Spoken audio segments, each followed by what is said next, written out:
Thursday night into Friday, and then we warm back up into the 40s Friday afternoon. So it's going to be a tough few days, but then we've got 60s right around the corner. Storm tracker weather with chief meteorologist Chik Windler. On 2/22/22, maybe it's serendipity that we hit 88, as in 22 times 4. And by tomorrow, we could see a wind chill around 22, but fortunately the actual air temperature won't be that cold. Either way, what a shock to the system. A winter weather advisory goes into effect at 3 a.m. for Mason County, points off to the north where the icing is expected to be the most significant. You may be saying, hey, Austin's not included. No, it's not, but we still could see a touch of light icing, and it doesn't take much to cause issues. What's on our side, though, is the fact that it's been so warm as of late, so roads initially will not be slick. You can track this, the winter storm, all of it on our CBS Austin weather app. So here's where we stand. It's 17 in Amarillo, still 52 in Austin, 81 in Laredo. It was close to 100 degrees down along the Rio Grande earlier. So as we continue through the overnight, temperatures will continue to fall. And by tomorrow afternoon, I've notched it down to 34 degrees with wind chills in the 20s. So here's your hour by hour forecast, as we'll see spotty areas of light precipitation and temperatures steadily falling from around 40 at 6 a.m. to 34 degrees at 4 p.m. But the most likely time for even the Austin area to be dealing with potential light icing will be tomorrow night. Between about 11 p.m. and around 5 a.m., temperatures hovering near that freezing point, and anything that does fall, if it keeps falling with those cold temperatures, eventually could create a little bit of a glaze, talking a trace to at most a quarter of an inch, and that would be the worst case scenario. So what are we looking at? Icy patches, elevated surfaces, sidewalks, sure, those could be impacted. Can't rule out untreated roads, but treated roads should be fine. Power outages are not anticipated. This will not be as bad as early February. It will not be as bad as 2021. But given the fact that we're so over winter, it will be a shock to the system either way. Now, if this all falls just as rain, we could see perhaps up to a quarter of an inch of liquid precipitation, but that's not going to be the case. Instead, these two computer models saying, big deal, so what? But I don't believe those two computer models because they're way too warm. Instead, let's focus in on this one, which shows most of the impacts in the hill country, and this one, which is the bottom line worst case scenario. Even if we end up seeing some pockets of 1/10 of an inch or more, especially out into the hill country, the worst case scenario is what I laid out to you. I do not expect power outages, and this should be a pretty manageable event, largely in part for the fact that we haven't seen a preceding big heavy rain. There will not be a flash freeze, and temperatures are going to be dropping down into the upper 30s by daybreak. They'll fall to close to freezing in the hill country where the impacts will be greatest. Precipitation will be on again, off again, as opposed to steady. The heaviest likely to come overnight tomorrow night. Hello. Hope everyone is doing well. It is just after midnight on a Tuesday night / early Wednesday morning as we await the changes. Well, speaking of changes, it was 88 degrees earlier in the morning. So the changes that we are now awaiting are precipitation moving in. So let's zoom in a little bit really quickly on radar. You'll see a lot of cloud cover in place. In case you're wondering where the cold front is currently, you can make it out just near the Houston area and right in here. This is where the cold front is now. And we, of course, are on the cold side of that front with winds out of the north and northeast. We're also watching some spotty light rain as it's developing. Still, so far, in liquid form. How long that lasts is yet to be seen. Bob is awake. Jennifer says, don't want any ice. I hear you. I don't think anyone wants ice. Unfortunately, some areas will have to deal with said ice. I'm Chik Windler. Thanks, as always, for checking in on a late night. Here's my latest forecast. So I'm expecting that temperatures will continue to fall all night long. By the time you wake up in the morning, right around 39 degrees in Austin. However, if you're in the hill country or out in Wilco, you may be close to freezing. In the afternoon, Austin falls to around 34 degrees, while areas in the hill country could range from 28 degrees to maybe around 32. And it could be close to freezing in much of Williamson County, northwest Travis County. So just keep in mind, temperature-wise, we are likely to be dealing with perhaps some wintry mix even before the end of the daytime hours on Wednesday upcoming. I watched VHS. What's going on? Thanks for checking in. Blair, hello. You say good morning. I'm going to say good night. Not morning just yet. Bob asked about a last tweet. I did not see a tweet. I apologize. I wasn't on Twitter. I was trying to set this thing up. I'll have to go dig it up later, Bob, but thank you very much for that. Hanson's here. Stephanie, so you got a flat. Oh no! Flat tires are the worst. I hope you were able to at least drive it. That's the hardest, is when you're stranded. So right now, I do think we're going to see temperatures fall to freezing Wednesday night, and that will probably be the most likely time for even light icing to be happening in the Austin area, perhaps. Then we climb out of the cold, but not by much, into the 40s by Thursday afternoon. And then we go right back down to freezing again Thursday night into Friday. All the while, there'll be some weak disturbances that try to push across the area, bringing at least small chances of precipitation. But as far as when I think that the bulk of the accumulation of ice will be, I'm going to pinpoint this area from basically Wednesday into Thursday for the most likely timing. Everything else beyond that looks very light. And speaking of very light, the majority of what we see will probably be patchy, light freezing rain and a little bit of light freezing drizzle. Temperatures by Saturday around 48, and then Sunday, Monday, and Tuesday all of a sudden looking much warmer. No 88 like what we saw earlier today, but at least much warmer. In case you're wondering, I do have one buddy with me. He's been kind of like snuggling up against me. So the skipster is here chilling around. I actually have two buddies. Ewok, you want to hop up? Want to hop up? I know, you're such a big boy. 1, 2, 3. Oh my goodness, you're getting so heavy. So I have two boys. This little boy, we're convinced he just keeps on growing and growing. You're getting so big. You know that? You are getting so big. So yeah, we got both the walkster and the skipster. I'm going to set you over here. Oh, what a big boy you are. He might just hang out right here, the way it is looking. Oh, so anyway, bottom line is winter's back. We did indeed hit 88 degrees earlier at Camp Mabry, which on most days in the month of February would have been good enough for a record, but not this time. The reason being, back in 1996, it was hot. It hit 95 degrees in 96 at Camp Mabry. Back in 1962, it hit 98 degrees out at the airport. So we didn't have any records, but we were definitely quite hot. Bob, I will check your link later on. And Stephanie says, hey to Skippy and to Ewok. And of course, they say hi right back at you. Hanson says hi to them as well. Sherry, what's going on? Thanks for checking in.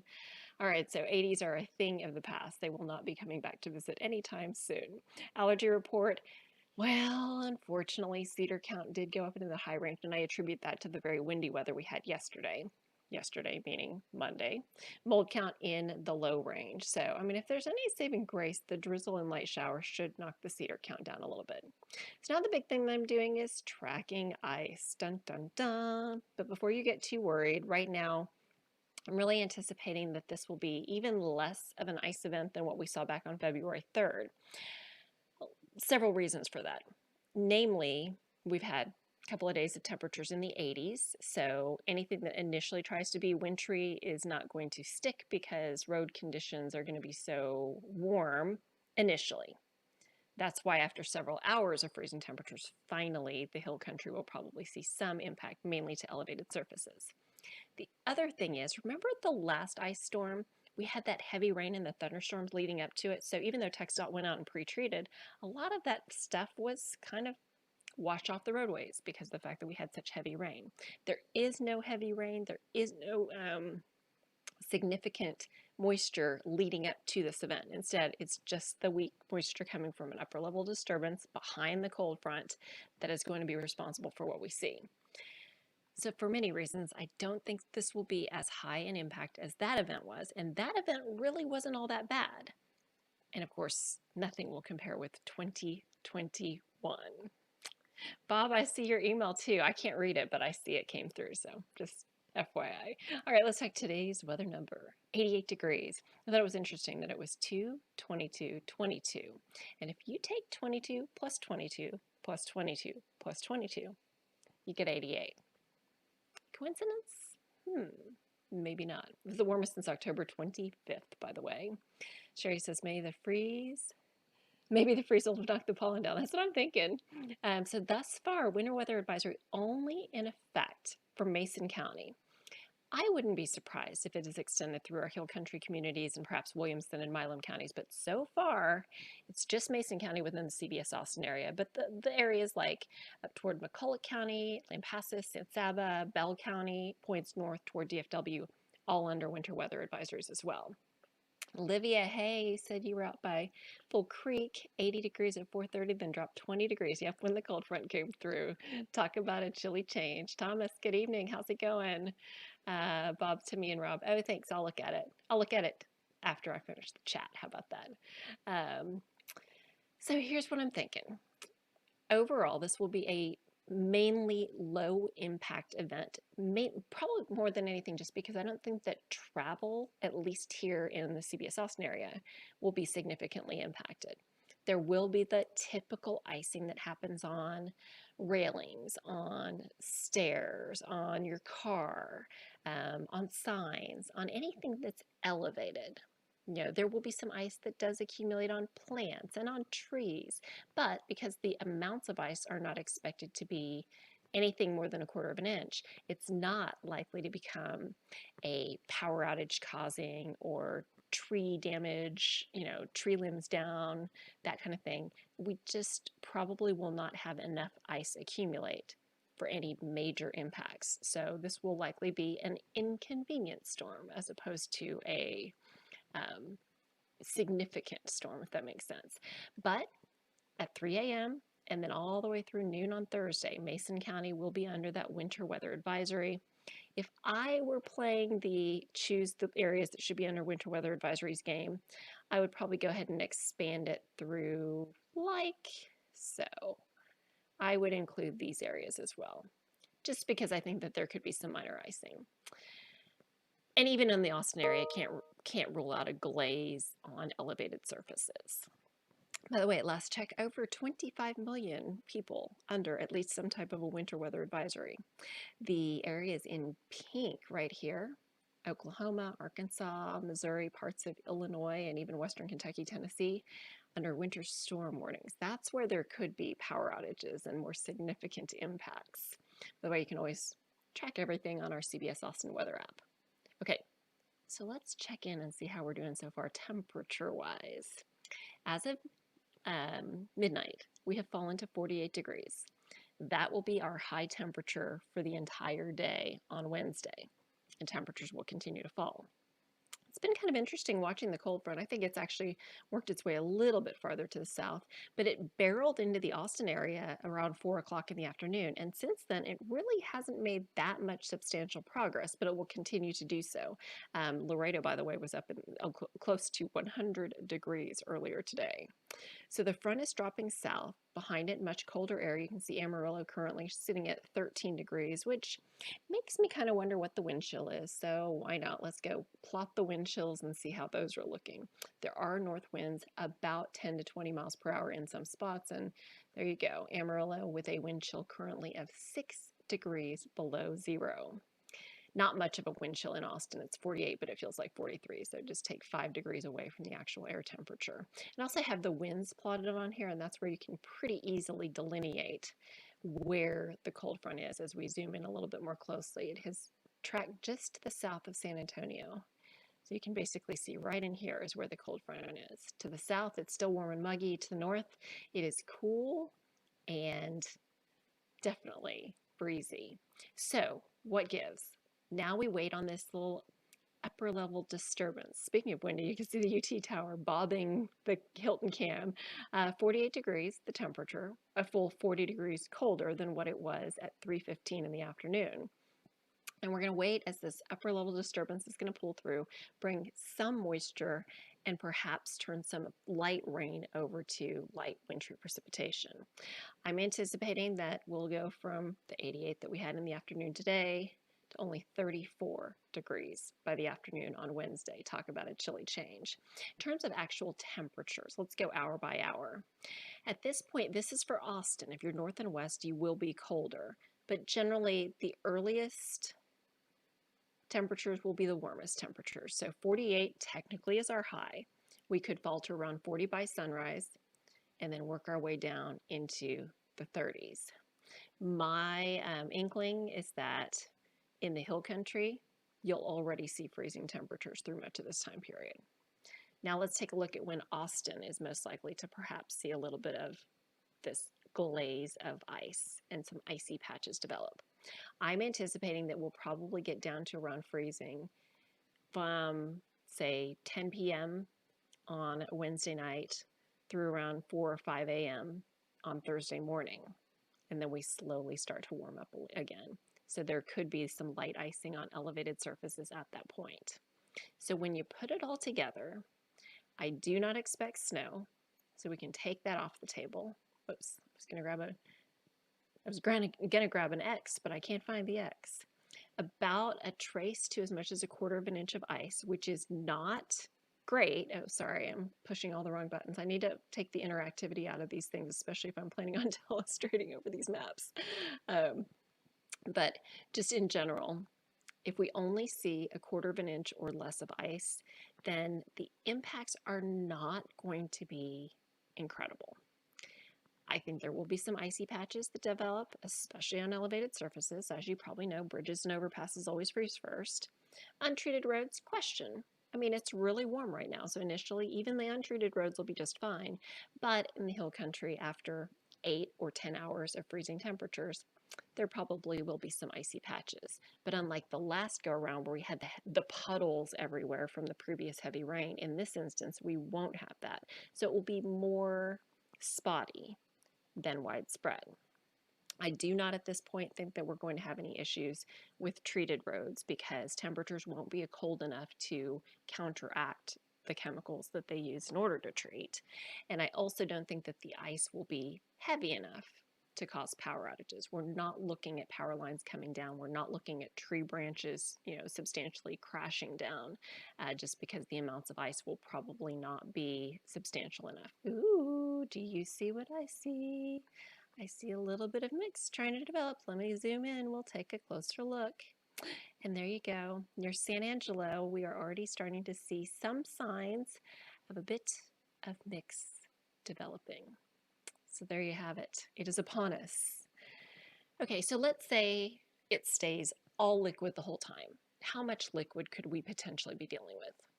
In general, up to about a quarter of an inch. So we don't even have that much moisture that we're working with. Remember the February 3rd event? Some areas got 2+ inches of rain and then saw as much as a tenth of an inch of ice.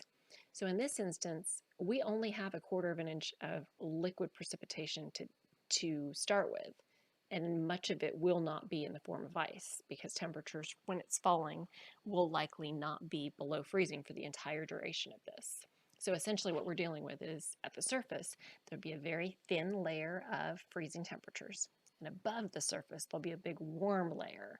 So everything that's falling out of the clouds will likely be liquid until it gets to that little tiny thin layer of cold. And if it's 32 degrees, it will freeze on contact. And otherwise, there may be a brief little mix, but more than likely, we're probably for the most part either looking at cold rain or light freezing rain. Looking to the computer models that frankly have been way too warm on this event already, and so you'd have to lean toward it being worse than this. So let's say these are the best case scenarios. On the left-hand side, a little bit of light icing, Milam, Wilco, Burnett, Llano, Mason, Gillespie, Blanco, that kind of thing. On the right-hand side, even less, disparately the northern hill country. So again, that would be the best case scenario. But already the temperatures forecast by both of those computer models have been surpassed. So you kind of take a grain of salt with that. Let's take a look at the worst case scenarios. So on the left-hand side is basically taking a line along I-35, and everything west of I-35 would be the most likely area for seeing any ice accumulation. The right computer model is by and large the coldest of the computer model solutions, which might actually somewhat pan out, as well as the one that brings the most accumulation of any icing. Sherry says good ice is much worse than snow. Yes, it is indeed. Yes, folks up north, much worse. Hello to you, Sally. Where do they treat roads? Good question. We had some video that TxDOT was out there treating them today. I do not know which roads are treated though. That's the tricky part. And it can be difficult to differentiate a wet roadway from a glazed, icy roadway as well. But let's play devil's advocate. Let's say that the absolutely, positively worst case scenario pans out. How bad could it be? Well, this really isn't all that bad.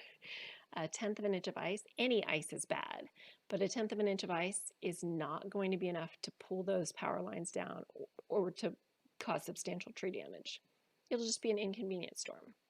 It will likely mean slippery sidewalks and that there'll be steps and railings and cars frozen up and this kind of thing, but it won't be all that bad.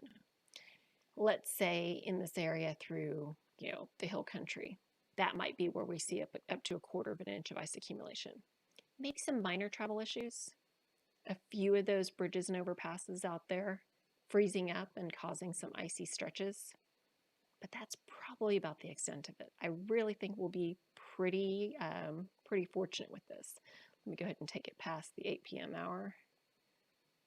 There we go. We'll start at midnight, which is where we are right now. Sylvia, hello. And Libby asking about the treated roads information. Let's investigate. I know, it'd be nice to know if TxDOT, I don't know if they have like a place where they advertise which roads are treated or not. Wouldn't that be nice to have, kind of like atxfloods.com, where you can look and see what low water crossings are blocked? Wouldn't it be awesome if TxDOT would be like, here are the roads we've treated, so that you could choose your route accordingly. Hanson doesn't have to work, so not worried at all. Happy Margarita Day, by the way. Well, I guess it was yesterday. So here, let's go ahead and go hour by hour. I haven't looked at the latest update from this particular computer model, but what the current picture is showing as of midnight is pretty close to what we're dealing with outside right now, which is cloudy skies. We haven't seen the precip move in just yet. So 7 a.m., very spotty, light areas of drizzle here and there. And temperatures getting very close to freezing out in the Western Hill Country, probably still above freezing for much of the I-35 corridor points off to the east. I will say, though, that if we went with that worst case model, it does by morning have basically 32 degrees for areas that I'm shading right here. All right, let's work through time as we head toward afternoon. Temperatures falling. Most of the hill country probably going to be freezing. There will be patches of ice, wintry mix developing. And generally from Austin Point south and east, we're looking at cold rain. Now let's keep going. By Wednesday night into early Thursday, here we see that freezing line making its way throughout much of the area. So anywhere within the box that I've circled, by this point, if it's been cold long enough, then there could be some very patchy ice that does start to build up. And you'll definitely know the difference as soon as those temperatures reach freezing. So worst cases are going to be in the areas that are coldest, those areas that reach upper 20s. That's where you can actually start to see some roadways impacted. If the temperature is at 32, think about how traffic moving along a road, the friction from tires actually heats that road surface up. So if we only fall to 32 degrees, and if roads have been pre-treated anyway, then any roads that are traveled upon a lot will have that extra warmth associated with the friction from the cars moving across. Hence, very little, if any, issue expected. Elevated surfaces can be different because then you've got cold air from the bottom and the top freezing those areas more quickly. So if I were you in the middle of the night, Wednesday night into Thursday morning, I probably wouldn't choose to drive over the 183 flyover. I probably would avoid the 45 toll road because those are places that always freeze up and always have issues.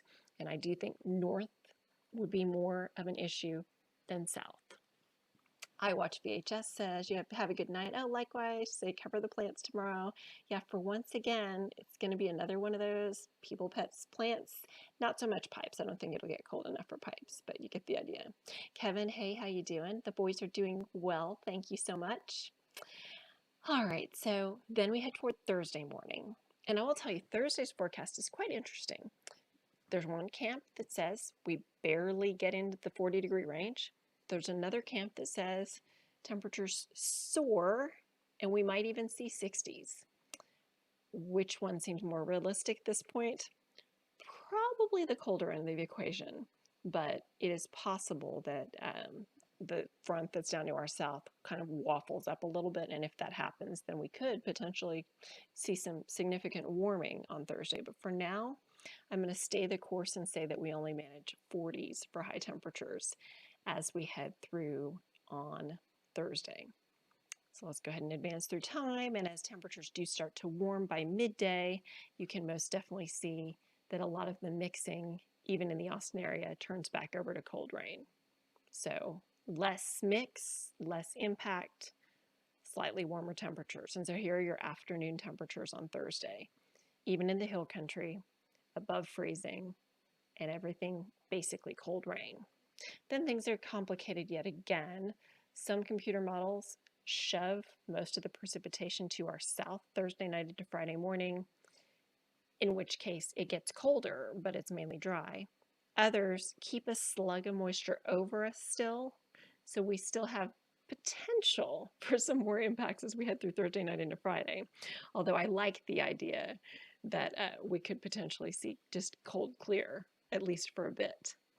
As you can see, Friday morning, if this computer model verifies, then most of the precipitation by that point will be down to our south closer to the coast, and we might luck out and just see patchy cloud cover. So as far as accumulation, the most likely timing for any icing accumulation is going to be Wednesday night into Thursday morning. As far as how much moisture through the next week, up to 1/4 of an inch for the hill country, and maybe as much as 1/4 to 1/2 an inch for areas to the east, keeping that light wintry mix possible mid to late week this week with little to any accumulation. All right, now let's keep looking ahead. Let's push forward as we head into the upcoming weekend, because you know what? If we suffer through the next several days, as long as the weekend's nice, we'll be okay, right? So if this computer model verifies, we may see some more showers move in on Friday during the afternoon hours, which by that point will be in the form of rain. And then as we push ahead towards Saturday, it's possible we're dealing with, this looks a little worse than it really will be, dealing with some patchy areas of drizzle and spotty shower activity. This point, I'm thinking in the morning, it'll be slightly above freezing in Austin, but the hill country, we may have to still watch for some potential icing. Then as we head through Sunday, finally, the disturbances start to move out, and we may actually see some sunshine develop by late on Sunday afternoon. And boy, by that point, everyone's going to be happy about it. And temperatures on Sunday could make it up to 60, which doesn't seem warm right now given our 88-degree high, but will seem warm by then. And as we look ahead to next week, on Monday, we should see mostly sunny skies. Then on Tuesday, we may see some additional cloud cover build in, but overall looking pretty comfortable and pretty nice. All right, so now we'll take a look at the temperature trend, March 3rd through 9th, and no longer colder than average. We're going to trend toward average and even slightly above for areas off toward the north. So we'll take the cooler off and start to maybe, just maybe, feel like spring again. And in terms of precipitation, near average conditions expected for the Lone Star State. And that will take us back around to the 7-day forecast, which, as you can see, is all focused on the big pink box, light icing possible, mainly at night, heaviest hill country. That's kind of where I stand right now. Oh, and Livia, yeah, sunshine on Sunday. I know you had your plans, so it does look like it'll be a little bit better. Yeah, I would say Saturday is more pessimistic and cooler. Sunday is more optimistic, especially into the afternoon, and warmer. So anything from lunchtime onward on Sunday, Monday, Tuesday, looking just fine. And anything prior to that, don't be shocked if you do have to deal with some, at the very least, some patchy drizzle here and there. So anyway, I think that basically kind of like gets you all caught up on everything. And the big story will be whether we actually get enough accumulation of ice to cause issues on roadways. And the other thing that might be kind of top of mind for some folks will be, what about schools? I think that schools will be in session for Wednesday. I wouldn't be surprised if, just on the off chance we do see some icing issues develop Wednesday night, it wouldn't surprise me to see some 2-hour delays perhaps on Thursday if ice has already started to form and is causing issues on some of those elevated areas, because as you probably know, school buses do not do well in wintry weather in any way, shape, or form. All right, so 12:38 in the morning. Thank you guys as always for checking in. Those of you who are on the YouTube feed, thanks for checking in, and I'm going to sign you guys off. Likewise, for those of you on the CBS Austin feed. And in the morning, starting at 4:30 a.m., Avery Tomasko will have your forecast, so you can check in with him. You can also obviously check in on CBS Austin at any point. So thanks